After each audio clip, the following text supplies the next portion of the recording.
الرحمن الرحيم مالك يوم الدين إياك نعبد وإياك نستعين إلى الصراط المستقيم صراط الذين أنعمت عليهم غير المغضوب عليهم ولا الضالين آمين. Kita baca Fatihah sekali lagi dengan asrar, keberkahan, kedudukan, kemukjizatan dari suratul Fatihah. Semoga Allah ampuni semua dosa dan kesalahan kita. Allah ampuni dosa dan kesalahan orang tua kita. Allah pelihara diri kita, keluarga kita, anak keturunan kita, harta benda kita dari semua kejahatan makhluknya. Allah mudahkan semua urusan kita.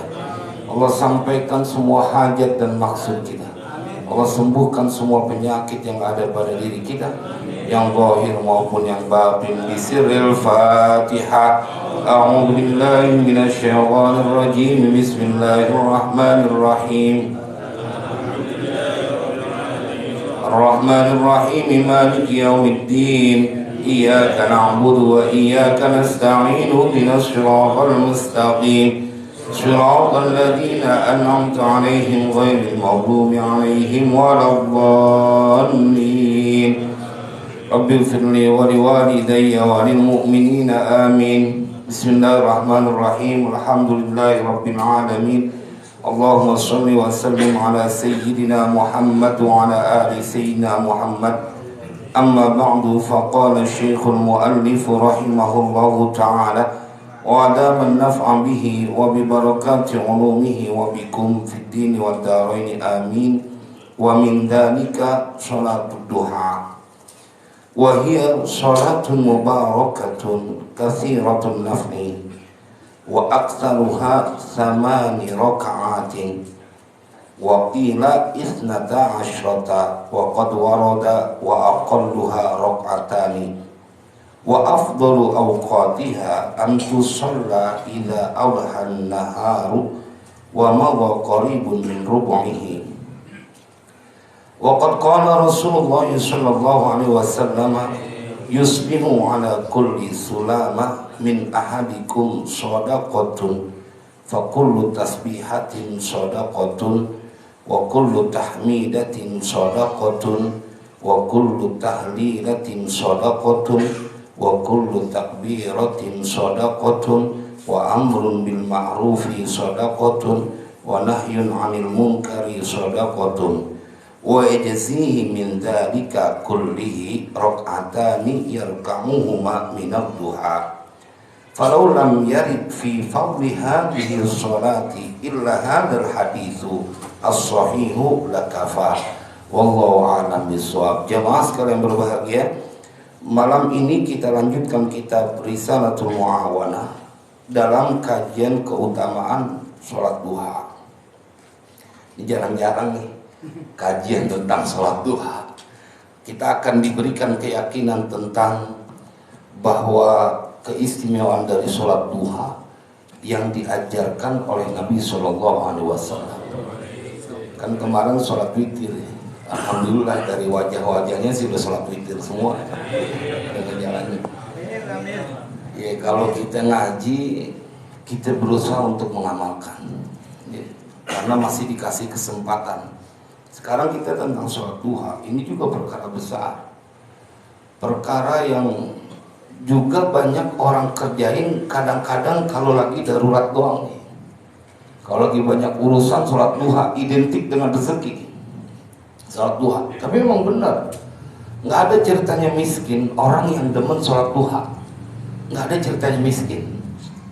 Abu Hurairah orang yang bercerita, dan ini termaktub dalam Sahih Bukhari dan Sahih Muslim, ketika beliau bercerita Ausoni Khalili bisalasin, telah mewasiatkan kepadaku kekasihku dengan 3 hal, yakni Nabi SAW.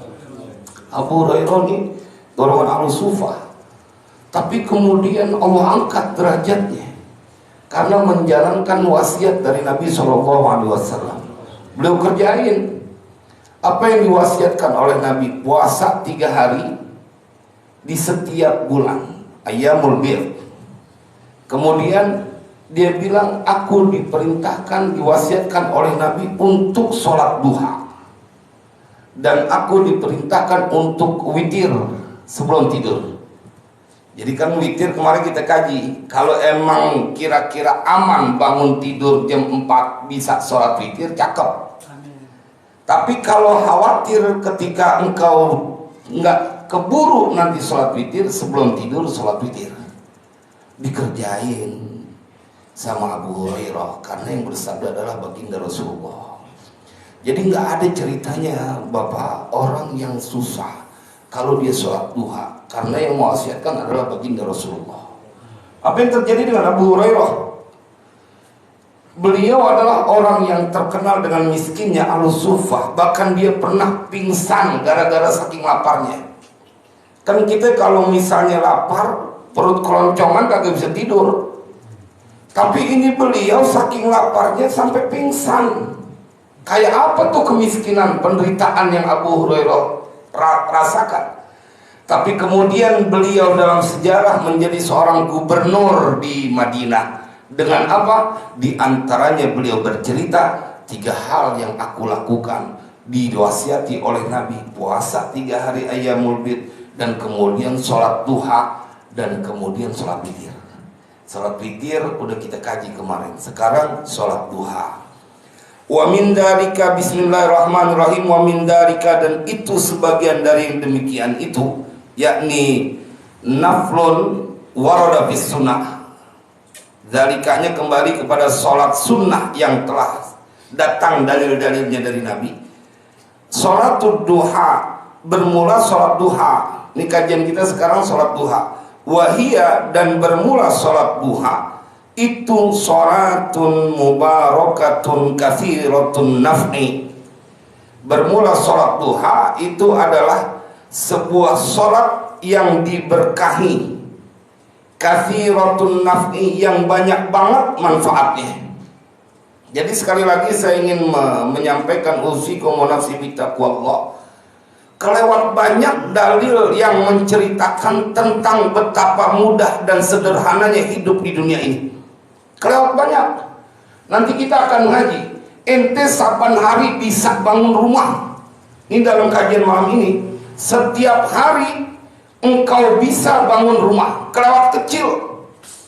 Ya Allah, ini yang hadir di majlis taklim kita ngaji, ya Allah, manfaat betul.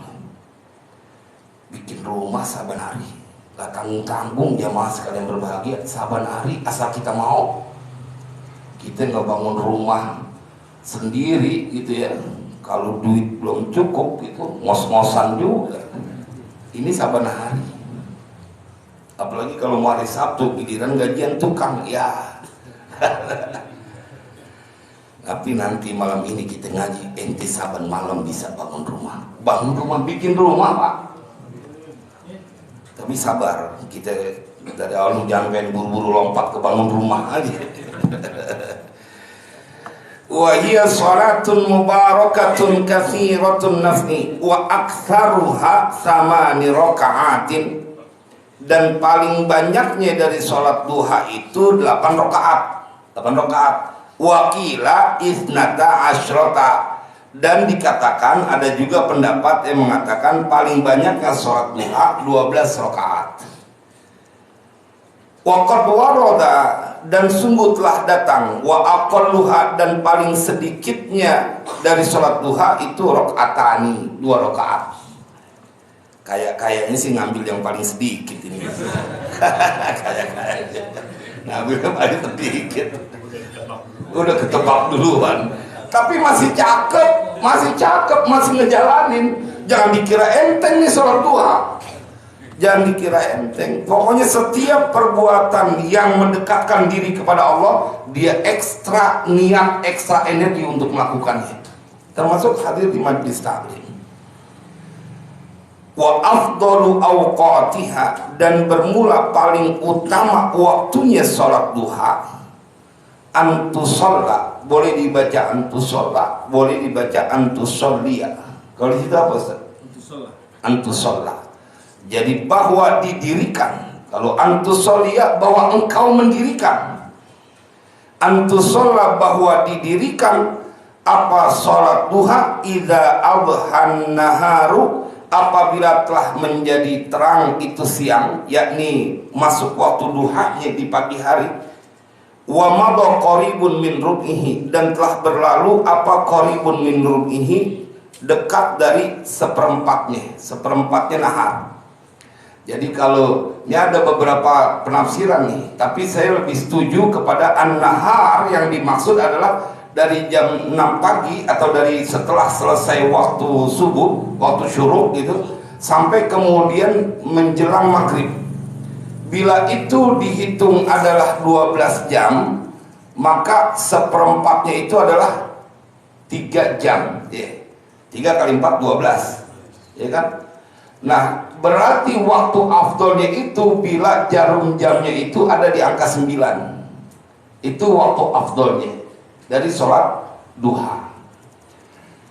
Bagaimana dengan orang yang sholat di bawah jam 9? Ya cakep, boleh, tapi ini bicara afdolnya. Rubuk dari nahar, seperempat dari siang, berarti dia di jam 9 jarum pendek itu.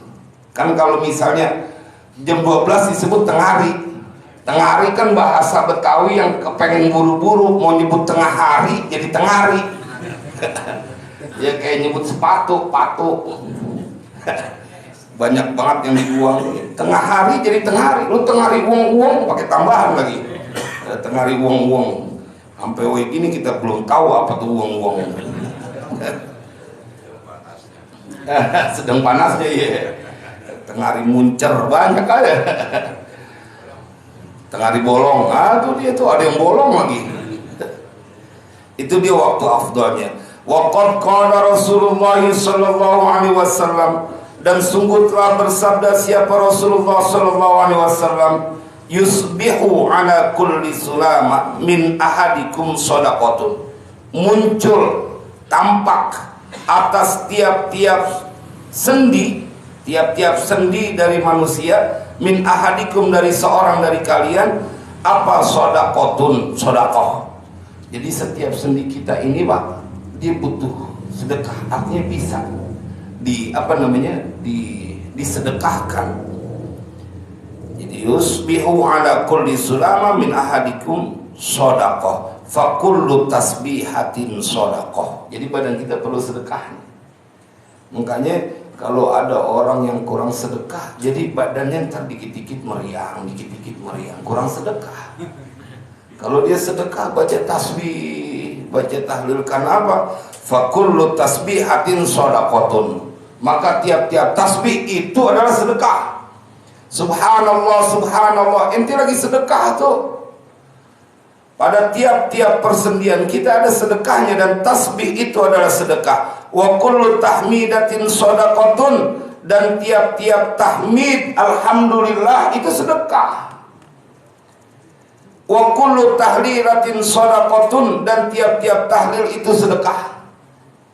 Wa kullu takbiratin shadaqatun, dan tiap-tiap takbir Allahu Akbar itu sedekah. Wa amrun bil ma'rufi shadaqatun, dan memerintahkan kepada kebaikan itu bernilai sedekah. Wa nahyun 'anil munkari shadaqatun, dan mencegah dari kemungkaran itu juga sedekah. Wa yajzihi min dzalika kullihi rak'atani yarka'uhuma minad duha, dan akan mencukupi itu, mencukupi dari apa yang kau lakukan yang di waktu pagi itu, bahwa setiap hari ada sedekah, min dzalika, dari yang demikian, kullihi semuanya, rak'atani 2 rakaat, yarka'uhuma yang ruku, yakni yang sholat 2 rakaat itu siapa seseorang minat duha, dari sholat duha. Jadi pada saat kita sholat duha 2 rakaat itu sudah mencukupi semua sedekah. Sedekah daripada tasbih, tahmid itu yang bernilai sedekah, tahlil, dan kemudian takbir, memerintahkan kepada yang baik, mencegah dari yang mungkar, itu sedekah. Semuanya bisa terwakili dengan sholat duha 2 rakaat. 2 rakaat itu. Dan kalau orang sedekah itu, dia tidak akan pernah bisa dikejar dengan musibah. Orang yang demen sedekah, dia tidak bisa dikejar dengan musibah, nggak kena ngoyoknya. Itu sholat duha.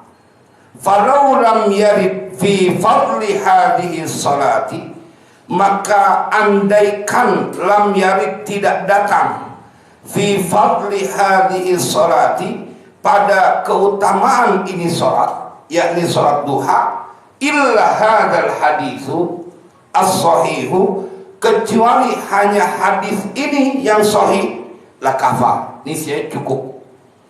Jadi kalaupun tidak ada hadis lain yang menceritakan tentang keutamaan sholat duha, maka hadis sahih ini menjadi cukup buat engkau untuk termotivasi melakukannya. Kerjain deh Pak, minimal 2 rakaat. 2 rakaat. Nah, ini dia kita masuk ke dalam pembahasan bangun rumah setiap hari. Bangun rumah, insyaallah. Wa min dzalika, dan itu sebagian dari yang demikian itu, yakni salat yang salat sunnah yang telah datang keutamaannya dari sabda Nabi sallallahu alaihi wasallam, as-salatu bainal maghribi wal isya'i. Salat antara maghrib dan isya. Ini namanya salat awabin. Allah yarham. Saya punya guru Mbah Yufid Mas'ud. Beliau itu disaksikan oleh banyak santri ya, terutama pada saat bulan Ramadan. Habis buka puasa tuh, beliau kemudian sholat awabin 6 rakaat. Nanti kita ngaji. Bainal maghribi wal isya'i wa aktsaruha 20 rakaatan. Paling banyaknya sholat awabin bainal maghrib wal isya adalah 20 rakaat. 20 rakaat paling banyaknya. Wa awsatuha 6 rakaatin, dan paling pertengahannya 6 rakaatin, 6 rakaat. Qala Rasulullah sallallahu alaihi wasallam, telah bersabda Rasulullah sallallahu alaihi wasallam, man shalla bainal isya'aini rak'ataini banallahu lahu baitan fil jannah. Ini dia. Nabi bersabda, siapa orang yang sholat antara 2 isya, yakni bainal maghrib wal isya, rak'ataini, cuma 2 rakaat, 2 rakaat, banallahu lahu baitan fil jannah, niscaya Allah membangunkan untuk orang tersebut sebuah rumah di dalam surga. Artinya 2 rakaat ini akan membuat engkau punya satu rumah di surga yang dibangunkan oleh Allah. Kalau engkau punya rumah di surga, maka secara otomatis yang punya rumah akan masuk ke dalamnya. Ini 2 rakaat, Pak. Kita boleh punya kontrakan terbatas di dunia, kita boleh punya rumah terbatas di dunia, tapi kita punya setiap malam dibangunkan rumah oleh Allah di dalam surga. Satu malam bainal maghrib wal isya, 2 rakaat, kita punya rumah, nggak tanggung-tanggung di surga. Orang betapa nyohornya ketika punya rumah di Pondok Indah. Wih, dia rumahnya di Pondok Indah, di BSD Bumi Serpong Damai, sampai ada yang nggak mau kalah siap. Saya juga di BSD Ustaz, Bekasi sonoan dikit. Bekasi sonoan dikit. Saking pengen dia punya rumah di tempat yang keren, rumah elit, perumahan elit. Ini mah melebihi dari Pondok Indah atau rumah dimanapun yang kau sebut sebagai rumah kawasan elit. Ini ada rumah yang bisa kau bangun atau dibangunkan oleh Allah lantaran kau sholat 2 rakaat bainal maghrib wal isya. Namanya sholat awabin. Usolli sunnatal awabin raka'ataini lillahi ta'ala. Tuh passwordnya, ente punya rumah di surga. Kalau ente punya rumah saban malam 1 tahun 365 hari, 365 rumah yang ente punya di dalam surga. Itu baru 1 tahun. Kayak apa luasnya rumah yang ente punya? Bukan cuma 100 meter, 200 meter. Kalau satu rumah itu ukurannya misalnya 100 meter aja, padahal mah gede banget dah kalau di surga. Kali itu 365 kali 300 aja. 100 kali 300 30.000 deh. Hah? 300 kali 100 kali 100 30.000. 30.000 berarti 3 hektar. Tidak 3 hektar punya rumah ente doang tuh. Di mana yang bisa? Di kampung Sumur aja susah, jangan sampai 3 hektar. Punya 300 meter aja udah mahal banget di sini, bener nggak? Kecilan ente rumah kecil, rumah aneh di sini kecil. Ente besok main-main ke rumah aneh, ente bakalan pegel keliling rumah aneh kagak kelar-kelar. Nggak boleh ngesot kita. Ini jadi harapan nih dalam pengertian menghibur hati. Ente boleh punya rumah sederhana di dunia, tapi ente punya rumah setiap malam dibangunkan oleh Allah. Selama engkau sholat awabin, maka sepanjang itu kau punya rumah di surga. Nambah terus.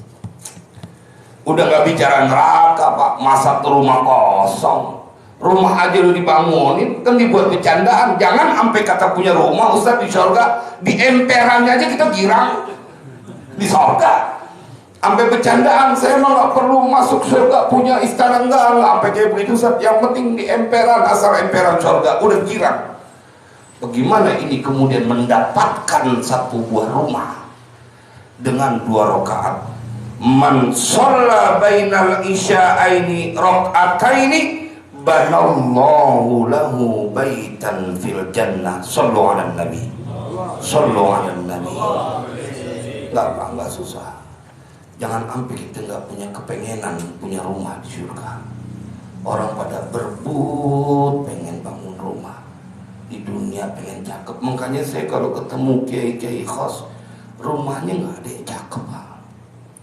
Mereka udah nggak tertarik karena mereka punya rumah yang begitu mewah, yang ngebangunin langsung Allah. Banallahu lahu. Kita punya rumah dibangunin, dirancang oleh arsitek nomor 1 di Indonesia, cakep banget pak. Bagaimana kalau ente punya rumah yang ngebangunin itu adalah dia yang maha sempurna? Man shalla bainal isya'aini raka'ataini banallahu lahu baitan fil jannah. Ya Rabbana, Allahumma rzuqna al-buyuta fil jannah. Ya Allah, berikan kami karunia punya rumah yang banyak di surga.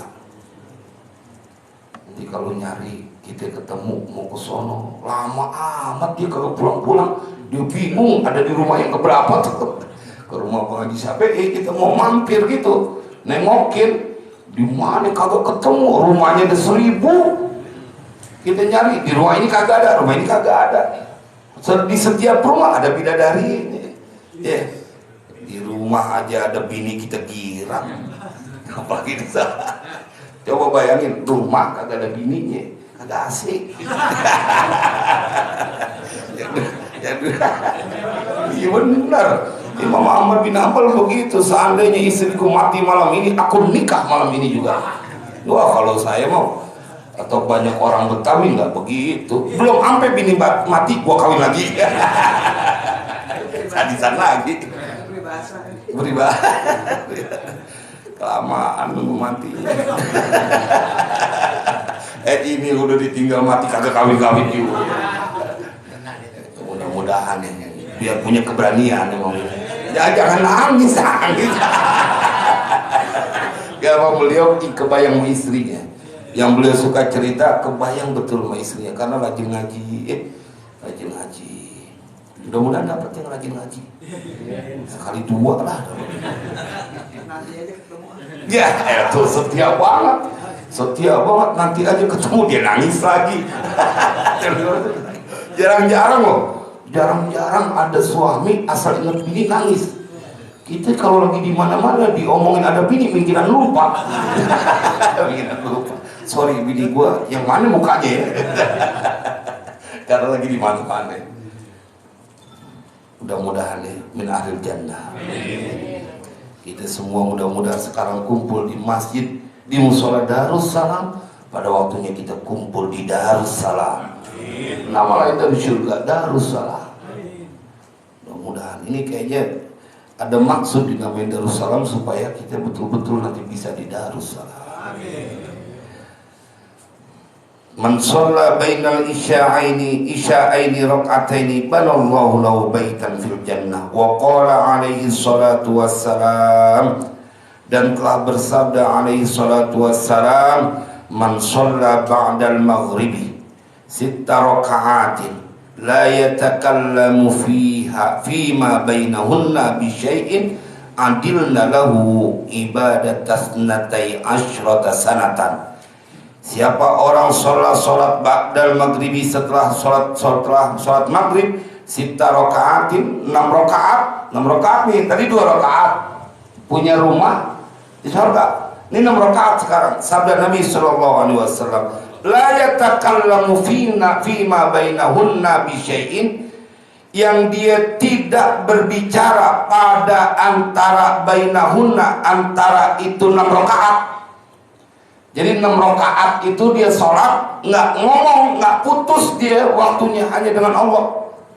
Bagaimana Ustaz kalau kita lagi sholat 2 rakaat bainal maghrib wal isya, rakaat keempat selesai, ada WA kita jawab, ada telepon kita jawab, putus dia. Ini la yatakallamu fima bainahunna bi syai'in, 6 rakaat.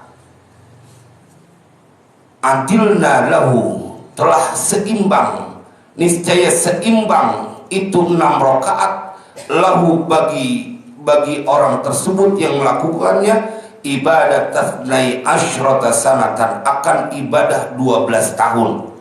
12 tahun kagak berhenti sholat terus, ibadah terus, maka engkau akan mendapatkan pahala 12 tahun dalam beribadah dengan setiap malam engkau sholat 6 rakaat dan tidak berbicara apapun pada saat melaksanakan sholat 6 rakaat itu.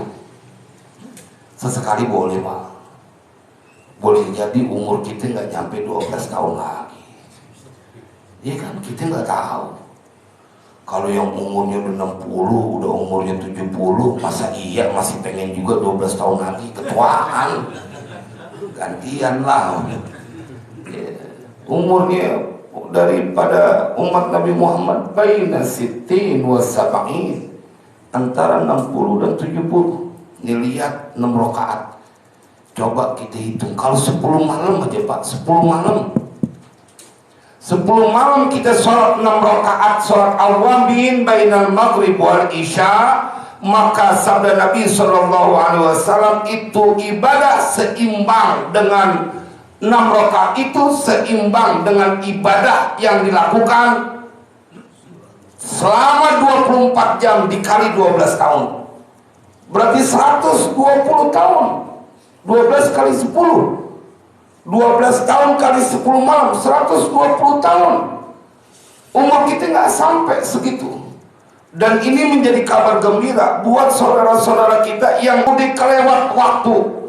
Kemarin sampai umur 40, sampai umur 50 belum juga tobat. Banyak amalan yang hilang karena membuang-buang waktu. Ini dia jawaban, ente recover.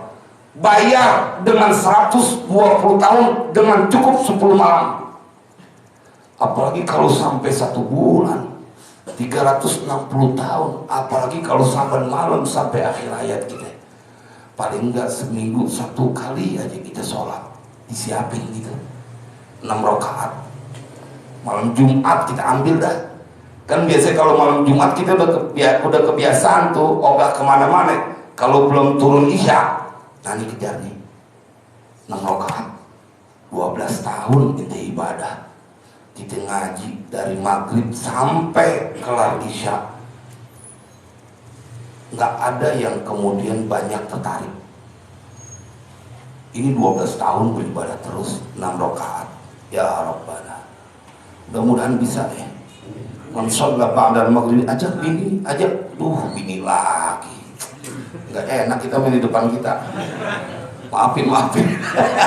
Tapi nangis lagi.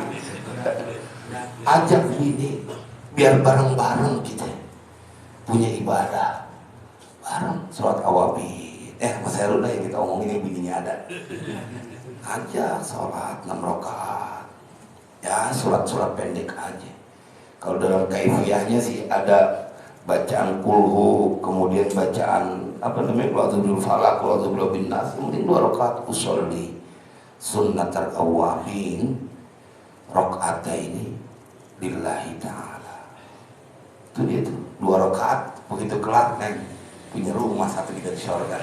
Lu nggak ketemu laki kayak gua, saban malam gua bangunin rumah aja. Udah diniatin boleh, dan namanya nama dia aja, ya Allah, nama bini saya. Gak ketemu suami kayak begitu, ya perlu diajak, perlu ajak bini kita, Pak. Kita yang ngaji, ajarin di rumah. Malam Jumat 6 rakaat usolli sunnatal awwabin rakaataini lillahi ta'ala. Sunat awwabin namanya, salat sunat awwabin. Wa minas sunnati, dan itu dari sebagian sunnah. Apa? Ihya uma bainal isya'aini, menghidupkan menghidupkan sesuatu antara 2 isya. Itu sunnah tuh, menghidupkan daripada antara maghrib dan isya. Bagaimana Ustaz kalau majlis taklim? Majlis taklim lebih utama, karena amalan wajib tidak boleh dikalahkan dengan amalan sunnah. Karena hadir di majelis taklim wajib hukumnya. Kita ngaji wajib hukumnya, jadi kita tahu apa yang harus kita lakukan. Nah ini entar dah kalau giliran nggak ada majelis taklim, nah malam Jumat atau malam apa yang kira-kira, kan nggak saban malam ke majelis taklim, paket nih sholat. Kalau 2 rakaat sih kena lah, 2 rakaat ya. Jadi habis sholat apa namanya, ba'diyah gitu, habis itu sholat awabin lagi, cakep tuh, kekejar. Apalagi bacanya kulhu, cepat kulhu. Waqad waroda, dan sungguh telah sampai, maksudnya apa namanya, hadis gitu, berita fi fadli pada keutamaan menghidupkan bainal isya'aini, apa yang telah sampai akhbarun wa atharun, hadis-hadis dan asar itu kalau dari sahabat tabi'in, asar banyak banget udah nyampe tentang keutamaan, banyak hadis dan asar yang menceritakan keutamaan antara maghrib dan isya. Wa hasbuka min dzalika, dan cukup untukmu min dzalika, dari demikian itu keutamaan dari bainal isya'aini, ihya uma bainal isya'aini, anna Ahmad bin Abil Hawari. Ini ada kisah bahwasanya Ahmad bin Abil Hawari syawara syaikhahu Aba Sulaiman rahimahumallahu ta'ala. Dia bermusyawarah, artinya konsultasi ini Ahmad bin Abil Hawari kepada gurunya, syaikhahu, akan gurunya. Jadi ini dicontohkan oleh ulama-ulama terdahulu. Ketika mereka ada kebimbangan, maka mereka akan datang konsultasi ke guru, minta pendapatnya. Abu Sulaiman namanya. Jadi Abu Sulaiman, apa yang dia ceritakan? Fi anna an yasuman nahara au yuhya ma bainal isya'aini, pada perihal bahwa dia berpuasa siang hari dan menghidupkan apa yang ada di antara isya, yakni sholat isya ini, yakni sholat awabin. Dia bertanya kepada gurunya tentang puasa siang hari dan menghidupkan malam hari, bainal maghrib wal isya. Faqala, maka berkata gurunya, ijma' bainahuma, kumpulin dua-duanya, kerjain siangnya puasa, maghribnya sampai isya isi dengan ibadah. Iya bainal isya ini. Jadi kalau orang dulu tuh memang kalau sholat maghrib dia kelarnya isya, maka ada istilah turun isya, dia baru turun ntar isya.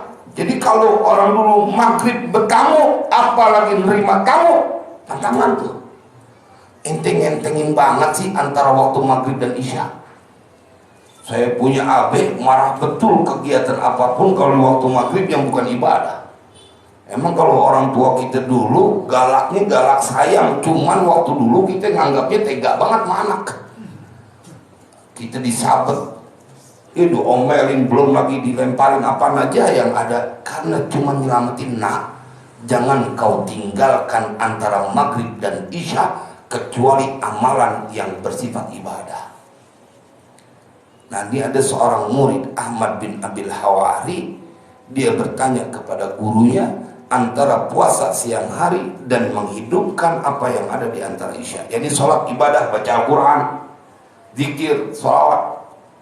Ada nih, ada dulu nih.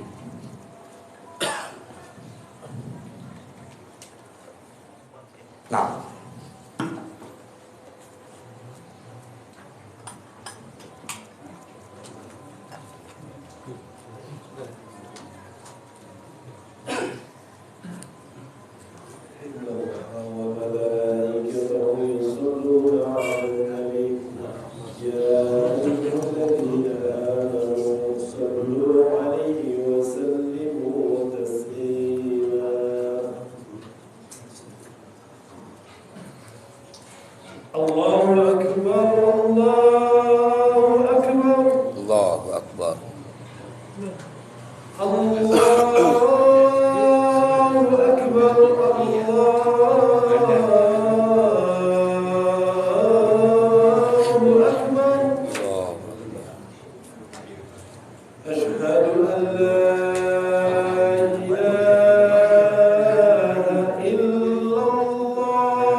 baik jamaah, kita lanjutkan sedikit lagi. Ini ada seorang murid namanya Ahmad bin Abil Hawari. Dia berkonsultasi kepada gurunya yang bernama Abu Sulaiman perihal puasa. Dia berpuasa siang hari atau menghidupkan apa yang diantara isyain.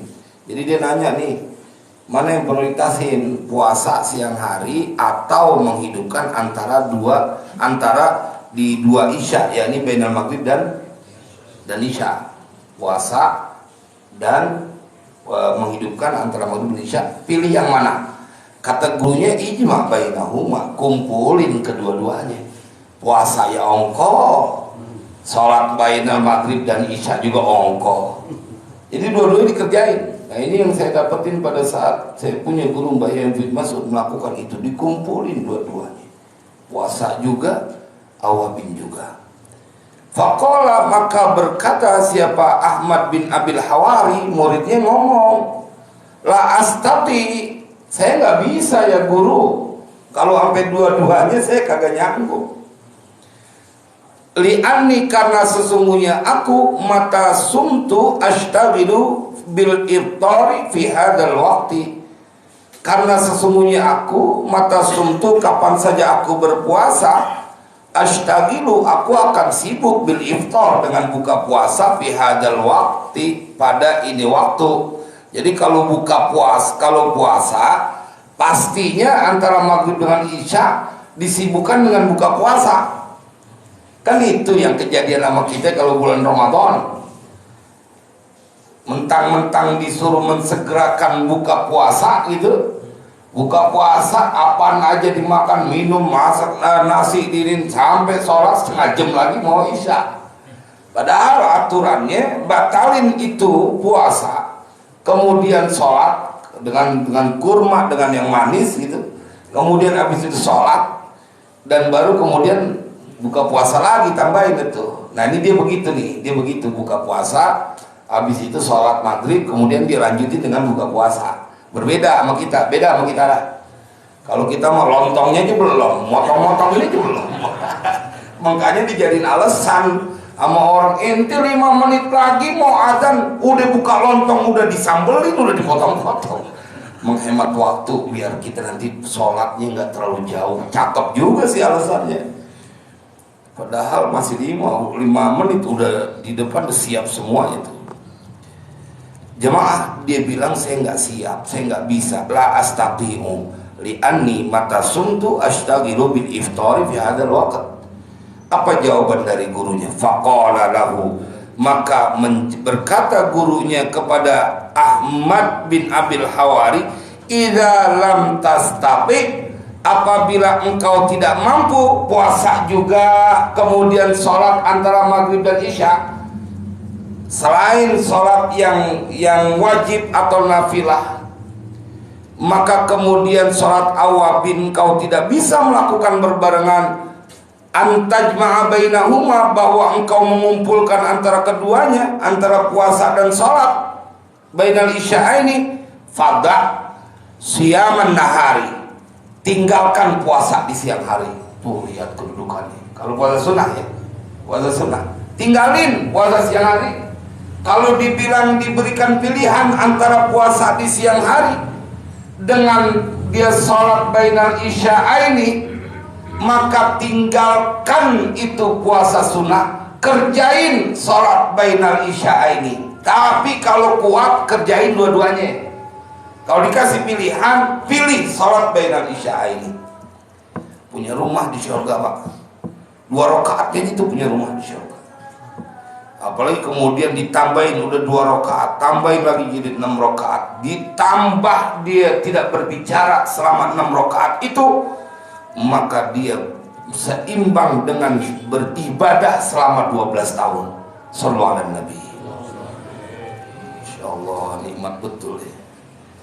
Punya rumah, beribadah senilai 12 tahun.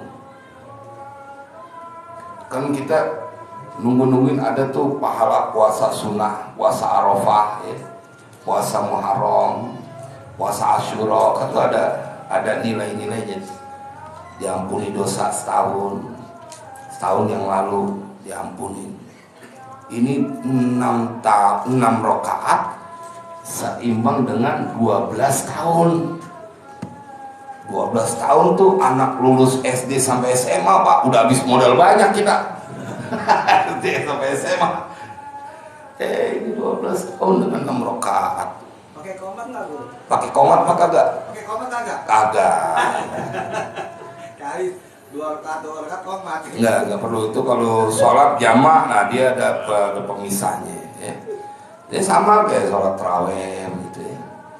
Cuman ini 6 rakaat. Emang tadi aksaruha isyruna rakaatan. Kita ngambil tengah-tengahnya dah 6 rakaat. Biar dapat punya rumah di surga, biar dapat punya pahala seimbang 12 tahun beribadah. Tapi jangan ngomong selama pelaksanaan 6 rakaat itu. Ntar ngomong lagi sama bininya, udah berapa rakaat nih kita? Ya, mulai lagi dari awal. Iya, lupa mulu kita. Kalau punya nanya, makanya aman kalau nggak punya bini, insya Allah nggak keganggu. Cuman habis itu sendiri aja. Wa ahyi ma bainal isya'aini fada' siyaman nahari wa ahyi ma bainal isya'aini, maka tinggalkanlah puasa di siang hari dan hidupkanlah akan sesuatu apa-apa bainal isya'aini, antara 2 isya, maghrib dan isya. Tengah-tengah itu istilahnya isya'aini, maghrib dengan isya. Nah, tengah-tengahnya antara maghrib dan isya diisi. Apalagi udah sholat habis 6 rakaat kemudian baca Al-Quran cuma 1 jam Pak ya. Maghrib sampai isya itu 1 jam ya, 1 jam doang, agak lama.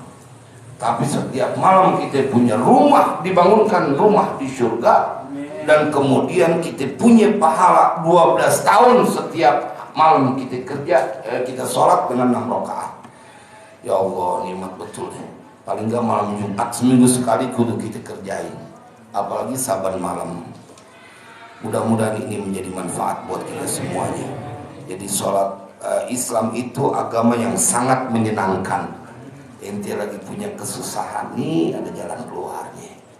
Ente kagak pengen kekurangan masalah finansial keuangan nih, sholat duha. Walaupun intinya bukan itu sholat duha, perlu kita ingat bahwa ada orang berkata, Ustadz kalau begitu nggak ikhlas, sholat duha ngarepin dapat rezeki. Ente bagaimana sih, gampang banget ngatain orang. Yang disebut nggak ikhlas kalau mintanya kepada selain Allah. Kalau mintanya sama Allah, engkau ikhlas karena mintanya sama Allah. Taqarrub ilallah, dengan ruku dan sujud kita minta kepada Allah. Kalau kita minta dibayarin sama mertua, baru sholat duha nih, ntar diupain sama mertua, kagak ikhlas. Lagi mana ada mertua kayak begitu. Kalau ada kasih ujuk saya ngapa? Gue sholat duha mau ngapa-ngapain. Nah lagi dia. Ya Allah ya Rabbana. Dan kemudian kita bila dikasih pilihan, maka lebih baik menjaga dari sholat bainal isya ini. Mudah-mudahan ini menjadi manfaat. Ya Allah, pelan-pelan kita jalanin Pak. Sholat witir jalani. Ini nambah lagi sholat duha sama sholat bainal isya ini. Itu fungsinya ngaji, kita jadi punya dalil yang kuat. Ada yang ngingetin bahwa ada ibadah yang engkau sangat butuh untuk kebahagiaan dunia akhirat. Apalagi yang udah banyak urusan dunianya gitu, udah banyak menyibukkan dia. Nah ini perlu dikantor dengan ini supaya nggak terlalu cinta sama dunia. Bismillahirrahmanirrahim. Alhamdulillahirabbil alamin. Allahumma shalli wa sallim ala sayyidina Muhammad wa ala ali sayyidina Muhammad. Allahumma ya Rabbana bi rahmatika wa bi jahi nabiyikal Mustafa wa bi jahi awliyaika wa bi jahi muallif hadzal kitab. Ya Allah sahil umurana wa umura auladina wa dzurriyyatina wa talamidina wa man ahsana ilaina wa man awsana bid du'a wa man lahu haqqun alaina. Ya Maulana hasil maqasidana wa maqasidahum warfa' darajatina wa darajatihim fid dini wad dunya wal akhirah. Wassallallahu ala sayyidina Muhammadin wa ala alihi wasallam. Walhamdulillahi rabbil alamin. Assalamualaikum warahmatullahi wabarakatuh.